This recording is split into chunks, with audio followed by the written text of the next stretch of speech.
ఈ వరదల్ని రాజకీయ పరంగా చూస్తున్నారు. టీడీపీ వాళ్ళు వైసీపీని కామెంట్ చేయడం, వైసీపీ వాళ్ళు టీడీపీని కామెంట్ చేయడం చూస్తున్నాము. ఇవన్నీ మ్యాన్ మేడ్ ఫ్లడ్స్ అంటూ కూడా చెప్తూ వస్తున్నారు. దీన్ని ఎలా చూస్తారు? ప్రస్తుతం మన ఆంధ్ర రాష్ట్రంలోని పరిస్థితులు ఈ ప్రజా సమస్యలను పరిష్కరించడం, ప్రజలకు న్యాయం చేయడం కంటే కూడా ఈ గత ప్రభుత్వంలో చేసినటువంటి ఎమ్మెల్యేలు కానీ వీళ్ళని టార్గెట్ చేసే పని ఎక్కువ మీడియా దాని మీద ఫోకస్ చేస్తుంది.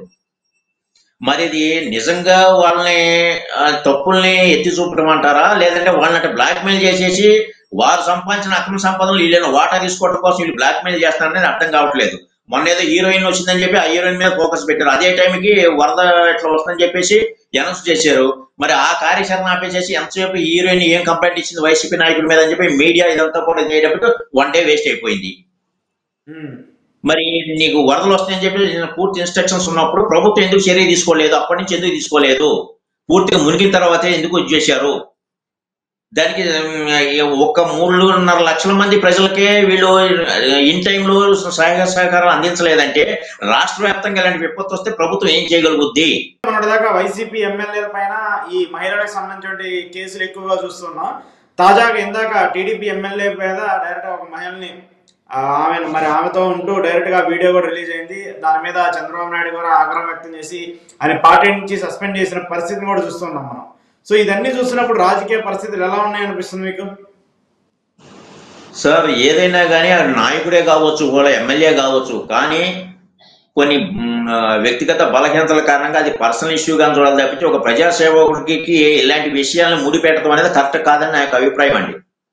ఏ ఒక్క వ్యక్తి కరెక్ట్ కాదని సమాజంలో, అది ఏ నాయకుడైనా కావచ్చు, ఏ పార్టీ అయినా కావచ్చు, కానీ అతని సేవలు ఎంతవరకు అనేది తప్పించి అదేమైనా ఉంటే ఇప్పుడు సస్పెండ్ చేశారు. అదేమంటే అట్లా చేయటం కూడా దారుణం. ఒక సమాజంలోకి వచ్చి ఒక నాయకుడు ఉన్నప్పుడు ఇలాంటి బలహీనతలకు దూరంగా ఉండాలనేది కూడా నా యొక్క సందేశం అండి. ఏమైనా బలహీనతలు ఉంటే ఆ బలహీనతలు ఉన్న కూడా ప్రజాసేవకు పనిచేయడు. మరి అలాంటి బలహీనతలు పెట్టుకొని ఇంకా నేను ప్రజాసేవ చేస్తానని చెప్పేసి ఈ రకంగా సమాజంలో ముందుకు వచ్చి ఏ మెసేజ్ ఇద్దామని చెప్పేసి అంటున్నారు ఈ నాయకులందరూ. ఏ నాయకుడైనా కావచ్చు, ఏ పార్టీ అయినా కావచ్చు. నీకు సమాజానికి సేవ చేయాలన్న దృక్పథం ఉన్నప్పుడు మిగిలిన బలహీనతలన్నీ ఏమి ఉండకూడదు. మరి దీనికి అన్ని రకాలుగాను చర్య తీసుకోవాల్సిన బాధ్యత ప్రభుత్వాలకు ఉంది. వీళ్ళు ఒక ఆదర్శంగా నిలబడాల్సిన వ్యక్తులు వీళ్ళే ఈ రకంగా చేస్తే రేపు సమాజం ఏ దౌర్యం పోతుందో ఒకసారి ఆలోచించండి. ఎందుకని బలమైనటువంటి ఇన్సిడెంట్లు చాలా ఉన్నాయి. మన గొడ్డవలేరు కాలేజీ ఇష్యూ కానీ, లేదంటే మన కలకత్తా ఇష్యూలో కానీ, వీటన్నింటినీ పొలిటికల్ బ్యాక్గ్రౌండ్ ఉంది కాబట్టి ఏమి చేయలేని పరిస్థితి కనపడుతుందని అందరికీ అర్థమవుతుంది. జ్యుడిషియరీ కూడా ఏమి చేయలేని పరిస్థితి. ఏంటి ప్రభుత్వం నుండి ప్రజలు నాయకుల నుండి ఏంటి ఉపయోగం? సో ఇప్పుడు అమరావతి లాంటి ప్రదేశంలోనే రాజధాని కట్టాల్సిన ప్రాంతంలోనే భారీగా నిన్న వరద నీరంతా ఫుల్ఫిల్ అయిపోయింది. అక్కడ ఆ ప్రాంతంలో రాజధాని కడతామని చెప్పేసి చెప్తున్నారు. ఇప్పుడు ఈ వరదలకే రాజధాని మొత్తం మునిగిపోతే ఇక నిజంగానే అక్కడ రాజధాని నిర్మిస్తే పరిస్థితి ఏంటంటారు? సార్, అక్కడ రాజధాని కడతానికి అనువైన ప్రదేశం కాదని చెప్పేసి మన కమిషన్ శివరామకృష్ణ కమిటీ ఎప్పుడో చెప్పింది. మరి అక్కడ ఎందుకు కట్టారు ఇది? అసలు నా ఉద్దేశం ఒకటే అండి అశోక్ గారు, ఇక్కడ రైతుల దగ్గర భూములు తీసుకొని వాళ్ళ భాగస్వామ్యం చేశారు 25% ఇచ్చి. ఇప్పుడు సపోజ్ అమరావతి మొత్తం కంప్లీట్ అయింది అనుకోండి, రేపు ఇదే యాజిటేషన్ అటు రాయలసీమలోనూ ఇటు ఉత్తరాంధ్రలో రాదా? ఆ పాటి భూములు మేము ఇచ్చేవాళ్ళం కదా, మా ప్రాంతం వెనకబడి ఉంది, మా భూములు ఉండే మేము కూడా ఇచ్చేవాళ్ళం, మేము కూడా బాగుపడేవాళ్ళం కదా, మా ప్రాంతం వెనకబడిన ప్రాంతం అయ్యింది కూడా మీరు డెవలప్ అయిన ప్రాంతంలో ఎందుకు రాజధాని పెట్టారని చెప్పేసి ఆ రైతులు అడిగితే ఏం చెప్తారు? సమాధానం చెప్పండి మీరు. అందుకనే ప్రభుత్వ భూములు పెట్టినట్టు ఎవరికి అభ్యంతరం ఉండదండి.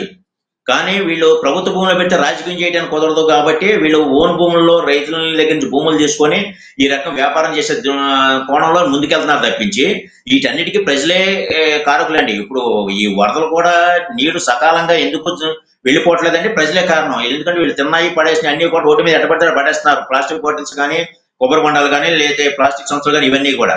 అట్లాగే ఈ ఓటర్లు కూడా ప్రజలు వాళ్ళ దగ్గర డబ్బులు తీసుకొని ఓట్లు వేయడం వలన ఆ నాయకులు కూడా డబ్బులు ఎలా ఈజీగా సంపాదించాలని ఆస్పెక్ట్ లను ఆలోచిస్తారు తప్పించి ప్రజా సంక్షేమం గురించి ఏ నాయకుడు ఆలోచించరండి. పూర్తిగా ప్రజలదే తప్పని ముమ్మాటికి మాట్లాడుతున్నాను నేను. అది ప్రజా రాజ్యం అంటే నీకు గవర్నమెంట్ భూములు పెట్టుకుంటే ఎవరు ఏ ప్రభుత్వం ఎవరు మాట్లాడరు. ఇవాళ ఒక ప్రాంతానికే పరిమితం అయ్యి రేపొద్దున అటు రాయలసీమ లాంటి ఉత్తరాంధ్రలో యాజిటేషన్ వస్తే ఏం చేయగలుగుతారు చెప్పండి? అందుట్లో ఇక్కడ భూముల్ని ఆ, రైతుల దగ్గర తీసుకుని రైతులు భాగస్వామ్యం చేశారు. అంటే ఇక్కడ రైతులు మళ్ళీ ఫుల్ ఫెడ్జ్ గా ఆ, లక్షాధికారులు అవుతారు, కోటీశ్వరులు అవుతారు. మరి ఇదే కోటేశ్వరులు మేము అయ్యేవాళ్ళం కదా, మా భూములు కూడా మేము ఇచ్చేవాళ్ళం కదా అంటారు అక్కడ రాయలసీమ నుంచి రేపు వచ్చి. అప్పుడు ఏం చెబుతారు సమాధానం? అదే ప్రభుత్వ భూములు రాజధాని నుంచి అయితే ఎవరికి అభ్యంతరం లేదు కదా. ఈ దిశగా ఎందుకు ఆలోచించట్లేదంటే ప్రజలు చేసే తప్పుల్ని రాజకీయ నాయకులు వాడుకుంటున్నారు అంతే. అది ఓకే ఓకే, చూద్దాం మరి దాని ఏదైనా